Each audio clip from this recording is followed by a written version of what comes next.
what we're here to talk about today is, I'm from AutoEntry, but I'm not here to kind of necessarily just talk about AutoEntry as a product itself. What I'm here more to do is just discuss a bit more about how bookkeepers can become more efficient. And there's so many different ways we can do that, whether that be utilizing different tools, different softwares, or it can just be as simple as coming down to how do we manage our time. And also kind of the main topic as well is handling scope creep with clients. So you might have kind of already had the pleasure of having me on your ICB events throughout the country. Also, you might have had some of my colleagues as well. So I'm Rory. I've been working at AutoEntry for over 6 years now. So I've worked with thousands of accountants, bookkeepers, as well as your clients directly as well, from the simple training, supports, onboarding, and the aftercare as well. And then, of course, you might have also had the opportunity to hear the fantastic Brian and Stephen along the road as well. So it is pretty much what you might have heard already. There's a lot of kind of topic points as well, which Chris has already kind of touched on. Just really want to hammer home the importance of some of those key points that he's made. However, we do have a few kind of additional slides today, given the opportunity to go into a bit more about some of these different tools or some of these different methods we could utilize within our practices, and hopefully take back some more control into running an efficient bookkeeping practice. So first thing I want to get started with is just understanding the working day for a bookkeeper. So, I mean, this can be done in every kind of walk of life or any type of work. So it always kind of comes into three different factors. So your time during the day is always going to start off with three things in mind. And that could be starting off with the client servicing, of course, the core work for your bookkeeping. It can be also about how you're going to manage your better work-life balance, whether that be you want to finish a bit earlier to either walk the dog or pick the kids up from school. Also, I saw someone today on the chat as well earlier this morning who's going to take the afternoon to sports day, things like that. So kind of having that work-life balance, fantastic. And then also one of the other kind of key aspects a lot of people want to incorporate into their working day is their growth. Now, growth doesn't necessarily have to mean you're growing the biggest bookkeeping practice in the world. It can be so many different factors to it. It can be, of course, increasing your client base, your client numbers. It can be about increasing revenue, practice size in general, but it also can be a bit more about adding additional services or kind of taking on some more training, doing your level 4, whatever it may be, investing it back into your business, however you see fit. So those are the three ways: client servicing, growth, and managing the work-life balance. Now, realistically, though, when we come into factoring in these three different parts of our days, we have them all kind of segmented all equally. But typically what happens after, let's say, 9 a.m. when you kind of sat down to start your day, here's how it's going to start looking as the day unfolds. So we're kind of creeping up into the evening time, perhaps.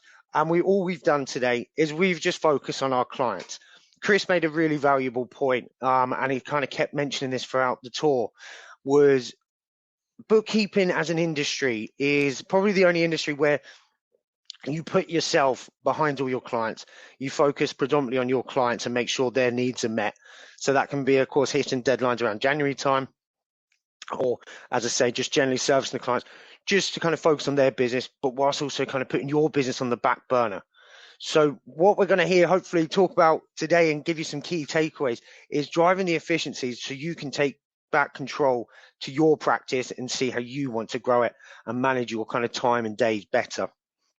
So first thing we've got to address is the whole piece around overservicing. And it starts off with the biggest thing, which is called scope creep. Again, we've talked about this a lot, and it's always something that's always going to be around. So we just need to learn and be aware of it.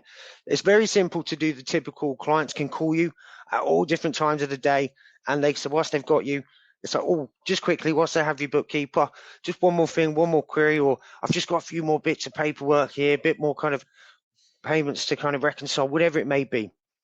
It's always going to naturally kind of creep in. And as I kind of mentioned there as well, moving on to the second point about client queries arrive at any and all times.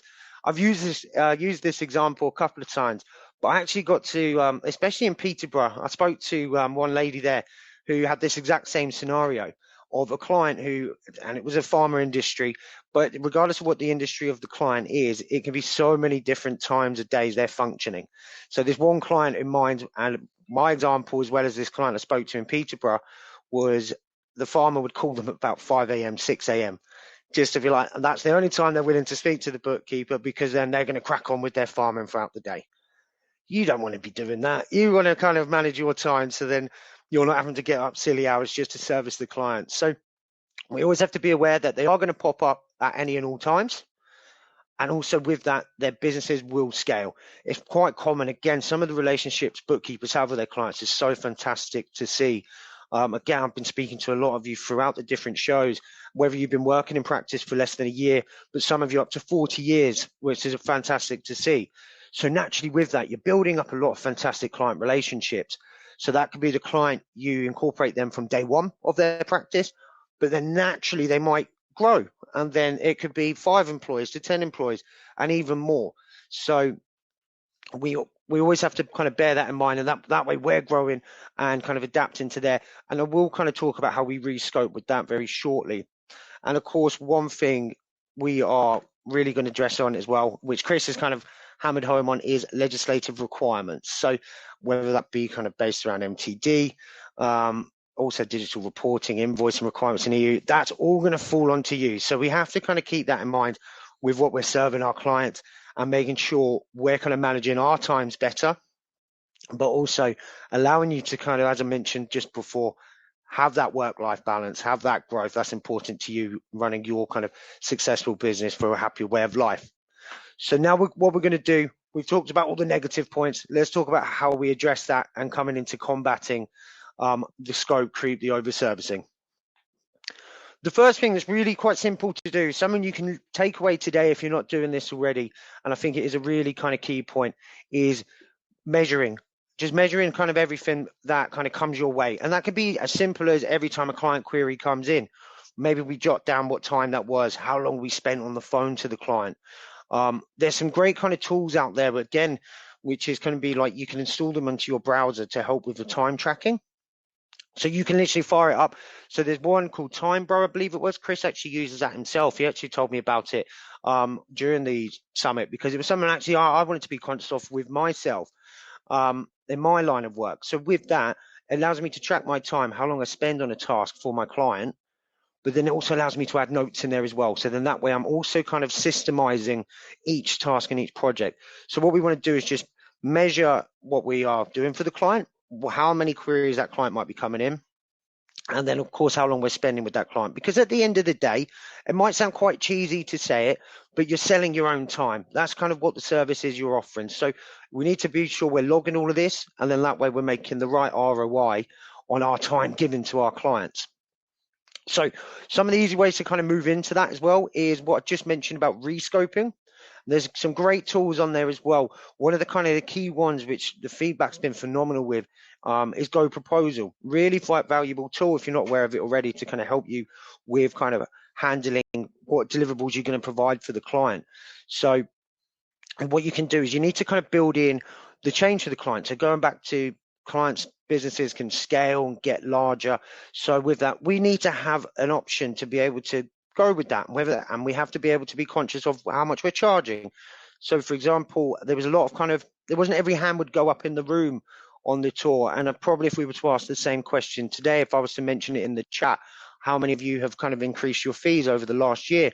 Naturally, some of you already would have, some of you might not have. But realistically, do we need to start counting in for that growth and inflation and things like that? So we need to kind of rescope and focus on that. And that can also come down to when you're doing contract renewals. But again, are we actually doing contract renewals? There were some people I've spoken to very recently who onboarded a client 5 years ago, but they've never actually reviewed what they're doing for that client, in terms of they're doing probably more for them when they were originally starting out, because as the relationship grows, the client's trust in you grows. So they kind of lean on you a lot more. So you are going to be adding in additional services. So with that, are we charging correctly for that? And as I say, tools like Go Proposal kind of really help you manage that. We do actually have a Q&A section. I forgot to mention at the start, and the live chat, similar to what you would have just used. We also have a virtual booth with my colleague Chelsea in there as well. So feel free at this moment in time to put in any queries you might have, whether it be about kind of any of the tools I talk about today, or just any of the key points. And then there is a slide later on, which I'll kind of stop my screen, so I'll be able to read through all your queries. and we'll go through it. So yeah, as I mentioned, if you're not familiar with any of the tools I discussed today, things like Go Proposal, then let me know, and we can go through that. But yeah, so just moving back in. So we've dealt with the rescope. And again, with that, if we are kind of increasing our pricing and then we're not kind of getting the feedback right from the client, or they're kind of disagreeing with you, it's okay to say no to the client. And my favorite part is dropping the clients. I mean, it doesn't sound like the most kind of practical thing. It does sound quite negative. I do appreciate that. But realistically, we have to be honest to ourselves in a practice. If a client's not profitable to you, that's okay to say no to them. 9 times out of 10, I think people would be more surprised if you are to turn around to a client, and let's say it is about kind of increasing the fees. If you did kind of say, turn around and go, look, I'm just increasing it by 10%, I think you'd be surprised people would go, whatever, that's just what I have to pay. They will trust you. They will trust kind of what's going on there. And for those clients who say, no, not for me, that's okay. Then they're just not a profitable client. They're eating up more of your time, not a fair fee for both you and them. So we can drop all the clients that we like if need be, but please don't blame me if you end up kind of sacking off all your clients. That we do have to manage it sensibly. So with that as well, moves nicely into the kind of next point of preparing. So of course, whether it being just the presentation Chris has just done, or what you've been kind of hearing over the last year with the increasing legislative demands, we do have to be prepared for things like that. And I know the boring kind of conversation topic is MTD, because is it happening? When's it happening? So we just always have to account for that. So be prepared for it. Be prepared for change. A lot of clients might be stuck in their ways, and that's okay. But we can kind of control that as well at the same time, because essentially I heard a really good point a few months ago from someone within the industry who mentioned there's no such thing as a bad client. That bookkeepers and accountants actually create the bad client. And that can be down to you not kind of embracing them onto a change. So whether that be, as I say, getting them ready for income tax, so kind of digitalizing all their documents, whether that be through an automation tool or just digital capture, we do need to start preparing how we kind of get our clients to address that matter and change to make our lives easier. And then a nice kind of finishing rounding up point is the plan. Again, some fantastic conversation points of this, not just at the summit, just generally all around within the industry, whether that be from kind of a client, your clients directly or yourself. But yeah, you can't get to your destination without a route, because you are literally aimless in that respect. So what do we want to do to achieve a better work-life balance? How do we want to handle our growth? How do we want to onboard more clients, more revenue, do extra training? So going back to that original piece about getting kind of not focusing entirely on client servicing. So we need to start coming up with a plan. Now, the really interesting conversation piece is actually business plans. We should all actually have a business plan for our practice, because of course it is a business at the end of the day. However, I think there's this whole stigma about business plan having to be 10 pages long, 20 pages long, something that you might submit to then feature on The Apprentice or go on Dragon's Den with. That's not necessarily the case. You can literally scribble it down on the back of a card. It can be on a post-it note, just some key bullet points, just outlining some goals and what's important to you. So yeah, don't feel like you have to kind of have this embedded document. If you do have that, then great. But yeah, don't feel pressured into it has to be the most intensive document in the world. As I say, it can be a couple of key points, and maybe you want to put some dates in there to when you can achieve goals by. So by the end of 2023, I want to onboard 4 more clients, whatever it may be. Each goal is going to be different to your peers next to you as well. So always bear that in mind. So always have that kind of measuring facility within there. As I say, whether you use an online tool like that time tracker I mentioned, whether you just use a spreadsheet to track it, whatever works for you, it's fine. It doesn't need to be something that costs you money. There are so many free services. You can use ChatGPT for it as well, I'm sure. Not that I've tried, but I'm sure if you were to query it, they'll be able to help you out. We need to start addressing rescoping, making sure our services align with our fees our clients are paying us for, and making sure it's a fair fee for you as well. And for those clients who aren't giving you the fair fee, be prepared to say goodbye to them, because we can always onboard new clients which are going to help us be more profitable. Prepare for all the legislative changes, and there's no kind of better time than now. Don't feel like it has to be done by a certain point, just whenever you're ready, and then it will kind of come naturally and easier, because these kind of onboarding tools as well, different softwares, you'd be quite surprised, there's a lot of training tips out there, and then of course have that plan in place for your goals, for your practice. So quick and easy efficiency wins. What we can again generally start doing to be more efficient is, I mean, let's look at limit client visits first off, because how many times have we spent over the last few years, even still to this day, where we then go out, get in the car, and we might drive an hour to a client, or we spend half a day on a client's site, and then we're wasting more time driving back, and we're racking up more mileage, and whatever it may be. It's okay to actually start limiting the visits. COVID taught us it's okay to be virtual nowadays. Look at us, it's fantastic. We're all here on this online platform today, even though we've had the opportunity to be in the room with each other over the last couple of weeks. But at the same time, this just allows us to have more people join in today from everywhere around the UK. So then with that, again, it's just kind of a point. By doing it online, it took me 2 minutes to walk from the kitchen with my coffee up to my desk today to then sit down and have this chat with you. Why can't we do that with our clients as well? We've now cut out the time it's taken me to travel. We've now cut out their time of the day. And then also by limiting the visit, I could literally off the back of this jump onto another client call. So I'm not kind of having a gap in my day. So it's okay to do things virtually by using Zoom, by using Teams, by using these different online platforms, WhatsApp, just picking up the phone, FaceTiming, whatever it may be. So we have that. It doesn't sound very positive. I do appreciate I'm preaching about telling you to drop your clients and stop bothering to see them. But of course, that's not the angle I'm trying to go for. But yeah, as I say, it just allows you to kind of save a bit of time there. And then also with that, it just kind of allows you to kind of manage your admin on the day a bit better, I generally find anyway. Because how many times as well have we been sat in the car? I mean, I'm speaking from personal experience here. I would have gone out and seen a client. We've kind of built out a fantastic plan of what we're going to do to achieve this goal or that goal. And then I'm driving home thinking about it. And then I go to sit down and I go, oh, I've forgotten. And I might have to call them back. That's obviously a testament to myself for not taking enough notes and having a terrible memory. That's okay. I'm okay with knowing that. But again, it just allows me to then focus on my admin. So straight after the call online, I can then jot the notes down as I'm going, or I can log them into my CRM system, or I can log them into whatever tool I'm using to kind of feedback on my notes, and then again, see where my plans are. So it allows you to focus on your admin a bit better.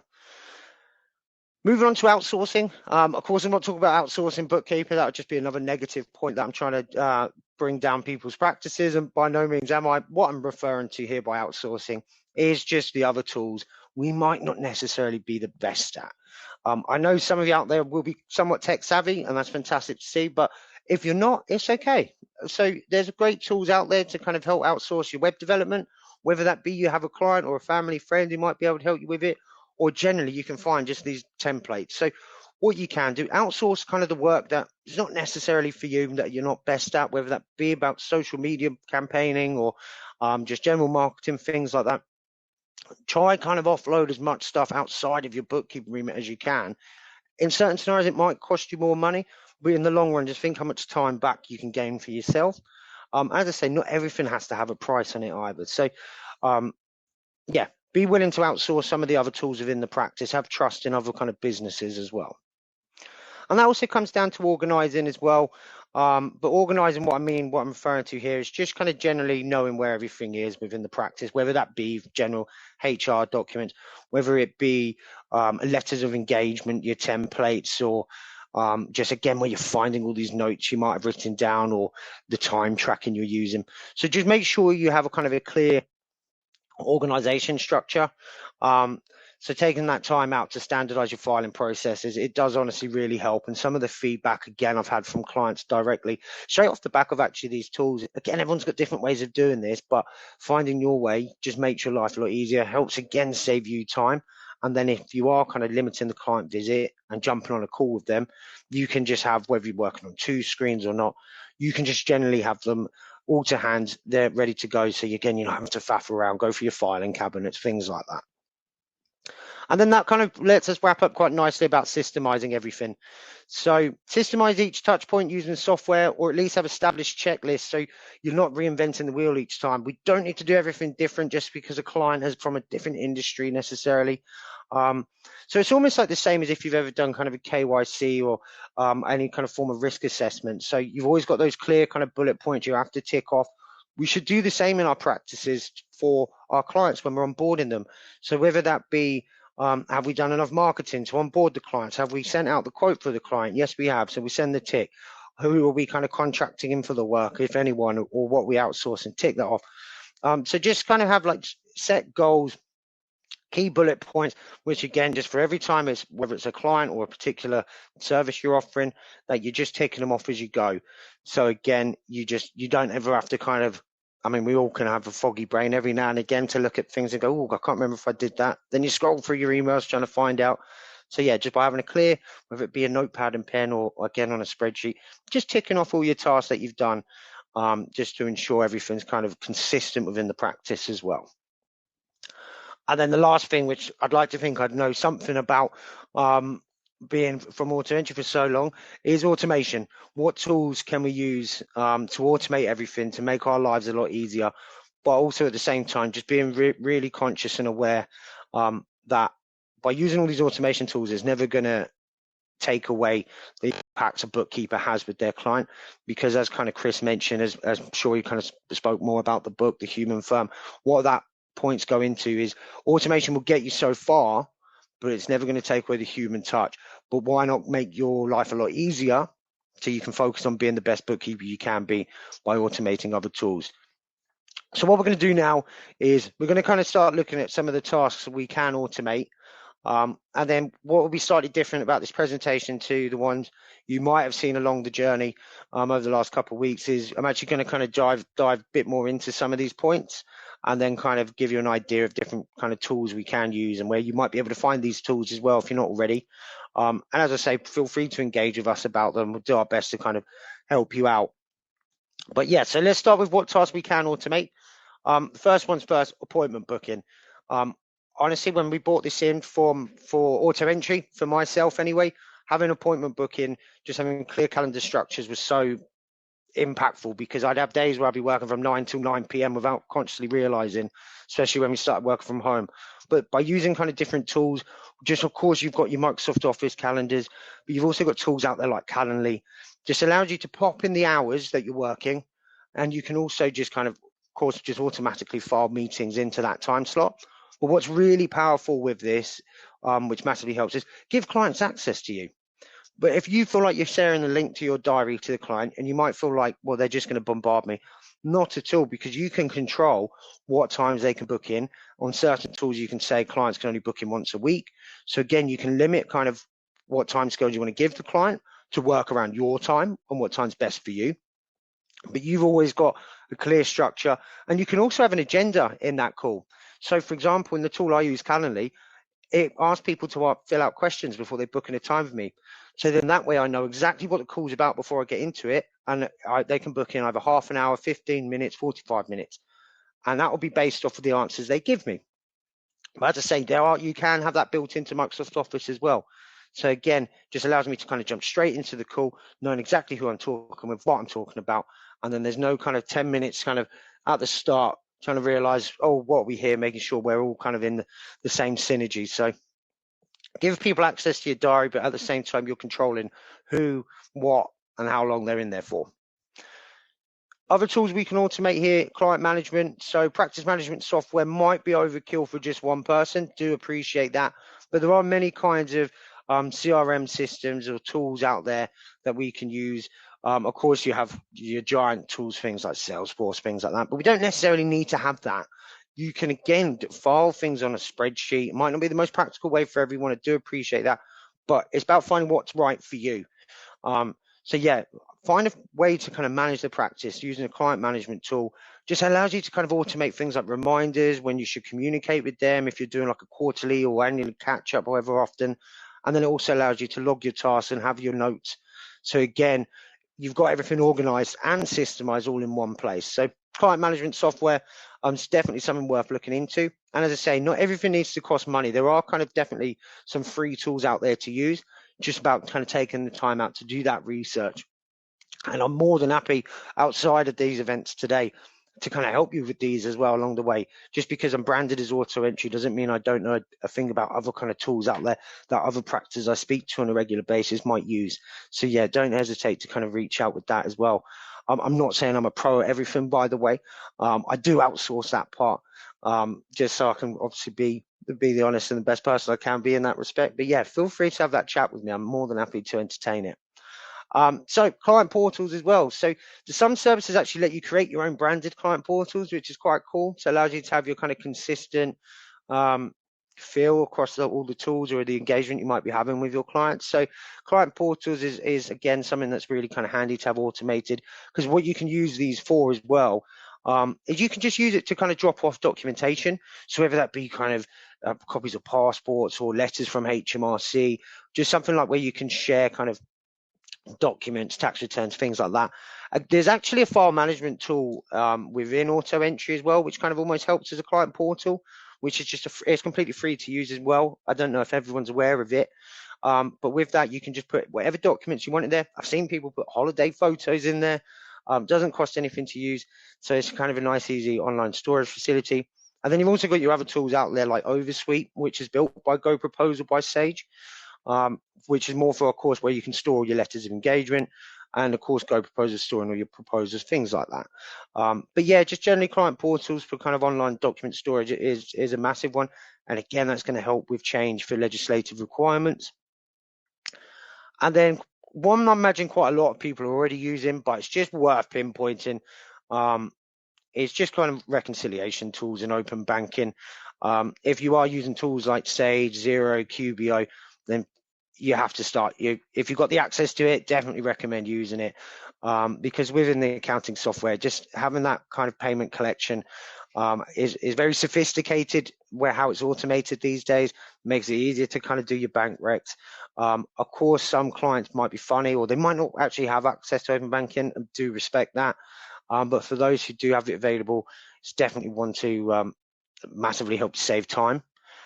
And then accounts receivable and collection as well. So you can get apps out there as well to kind of help with automate fee collection. I'm going to go into this in a bit more detail shortly as well, and some of the tools that I've used personally myself and that I'm aware other people are using. So what we want to do here for our accounts receivable and collection, of course, is just set up our direct debits for our client payments, where we're having to maybe save us time on chasing late payments.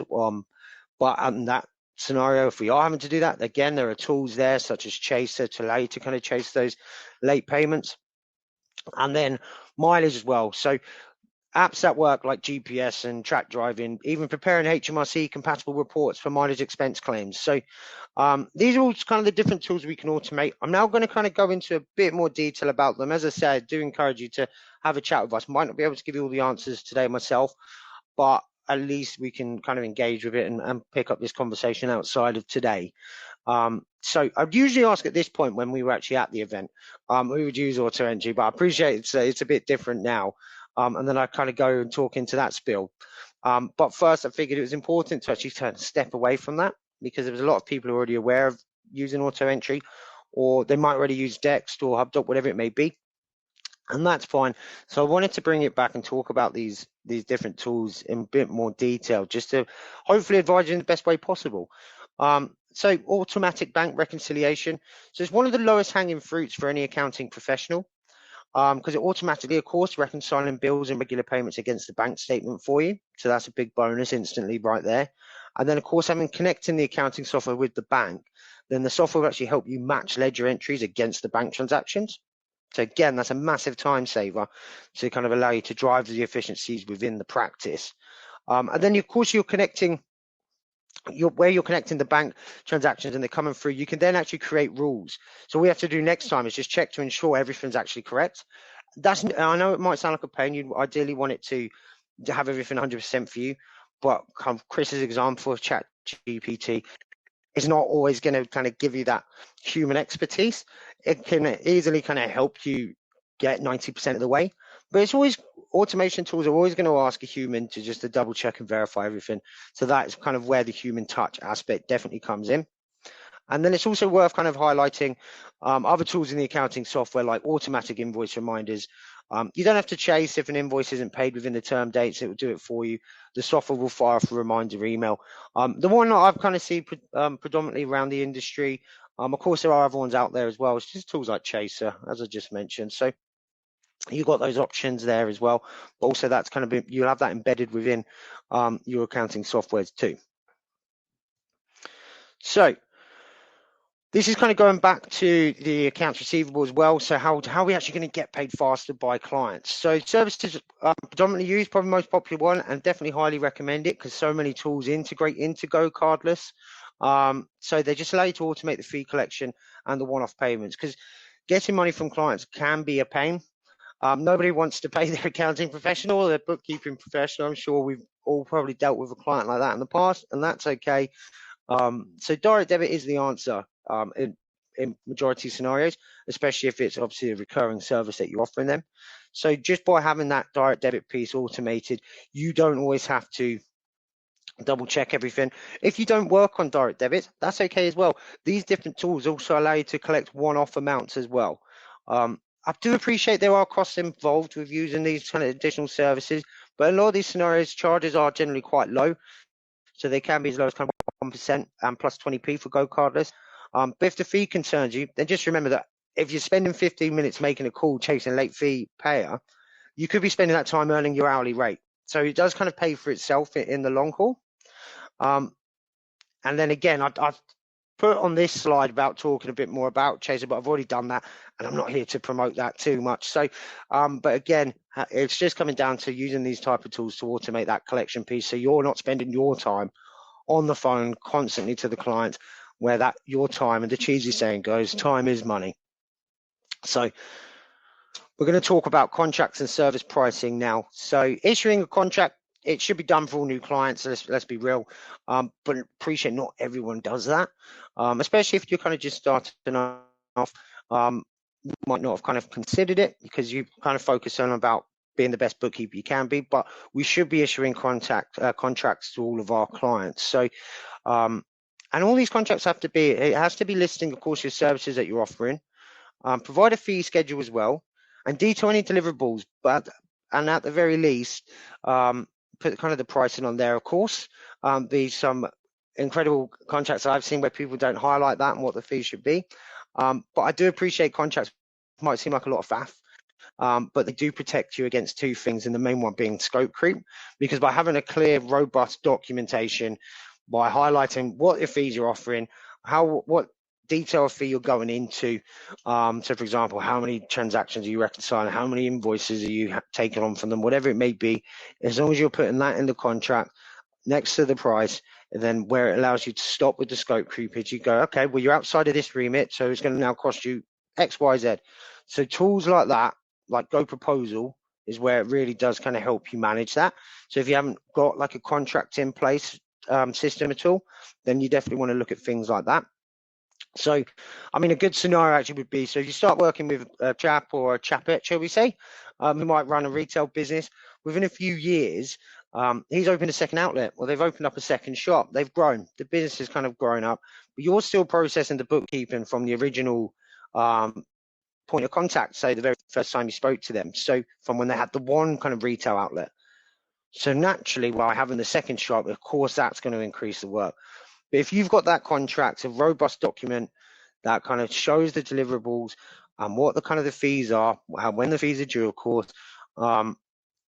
you can then make sure they're not working outside of that remit. So again, it's coming back down to making sure you're as profitable as can be, but you're not there ripping people off. You're just charging a fair rate for the work you are doing. So, and then it's quite key to also talk about, whilst we're on the topic of pricing, because yeah, I appreciate it's hard to argue outside of a contract, and you might get the cheeky kind of, oh, we've worked together for 10 years, so can we get a loyalty discount or bonuses? Requests for discounts, realistically, we should be saying no. But whilst on this topic, though, all ICB members do get 10% off of AutoEntry, but more of that to come shortly. You are able to kind of respond in a more kind of direct, robust way as well if there is a contract in place on the topic of discounts, because you don't need to kind of devalue the service you're offering the clients, because you've already agreed what the deliverable is. So when that kind of question comes up, have the confidence to say no, because this is just generally what the fee is. And then, not that it would generally happen, but imagine if you had 3 clients or 2 clients all in the same room, You're all giving them the exact same service, but one pays less than the other. It can then just kind of lead for bad business conversations later down the line. So make sure we're all consistent. We've got the documentation, helps us always avoid scope creep if we're going to be consistent with our pricing. And just to kind of cap off this slide. So that's where apps like Go Proposal, as I've already mentioned, come through. If you haven't already seen it, feel free again to have a chat with us. It is kind of part of the family, so to say. So more than happy to kind of take you through that. Or you can, of course, trial all these different tools out that I mentioned today. Of course, the last one to then mention as well here is measuring our car mileage expenses. Chris did every single ICB event. Of course, Amy was there at all of them. Gary was, and obviously everyone had to travel from different areas. I mean, some people in the Peterborough one were coming from Yorkshire, even though we're in Leeds, but whatever it may be. So we all got to measure our car mileage expenses. So different tools are available for it. There is kind of a mileage expense tool within AutoEntry worth noting, but there are other apps as well, such as kind of Mile IQ or TripLog, which can help. So these ones, of course, are mainly more for your clients, not necessarily for yourself, because I'm trying to promote you to stay at home, be lazy, and drop all your clients. But no, it's so what we're trying to do here, again, we're just trying to help prepare our clients the best way we can. So for your clients, if they kind of work largely on site, or if they are traveling around, 9 times out of 10, they're going to be using a mobile phone, and they're probably using it as a sat nav at the same time, even if it is connected into the car. So whether they're using Google Maps or Waze for navigation, it doesn't matter. But apps like MileIQ or TripLog can actually automate the mileage logging in, and also in a HMRC compatible way, which of course is really key. They actually calculate the cost and potentially send the data straight to the accounting software as well. So that's a really handy feature, because imagine if you can automate that and you're not having to just kind of work off false promises of where they've gone and things like that. So again, it's an honest documentation for you, protects you and the client when it comes down to it, if you're ever under review. So yeah, having that kind of input straight to your accounting software is really valuable. And so there's no more actually scribbling it down, as I say. And then, yeah, potentially if people are trying to take the mickey, then, yeah, you've got kind of clear scope on that as well. And then the last part, again, I'd like to think I know a thing or two about it. If you're not already using an automation tool for your general bookkeeping data entry, then again, there are tools out there such as AutoEntry. I do know there's quite a few of you already using it. I had the privilege of speaking to David last night on the phone. And of course, I've spoken to many of you throughout the events as well. But if you're not already aware of it, AutoEntry is here to kind of help eliminate manual data entry.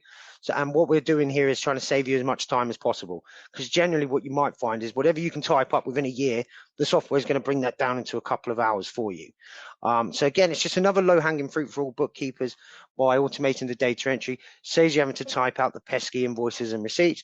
All you would actually need to do, or you can actually get your clients to do this as well, is they can either take a photo of the invoice or the receipt, they can scan it in directly, or they can give it to you if they still are, and then you can scan it in on your side. You can also email them in, and there is also a document fetching tool available as well to link into certain suppliers and pull that documentation through. What we then do is we extract all the data, take out all the totals, VAT summaries. We can also break it down line by line, and then we'll start kind of, with your assistance, of course, by using AI, we'll start actually applying nominal codes, and then of course the correct VAT codes, and match it to the suppliers, things like that. But of course, where AI only goes so far, you just actually have to kind of teach it along the way, teach it to remember what the nominal code is, things like that. But once you've done things like that once, you don't need to do it again. And then things like this can then automatically be published to your accounting or bookkeeping software, or even exported out to a CSV. There's a whole different host there. If you're already using it, fantastic. As I mentioned, if you are already using it, even if you're still just kind of on the fence with it, we do offer 10% for life for all ICB members. If you're not using it, we do actually offer a free trial, of course. There is a 3-month free trial available up until the 2nd of July if you activate it before then. If you're not able to activate it before then, not a problem. Free trial is still there for you to use.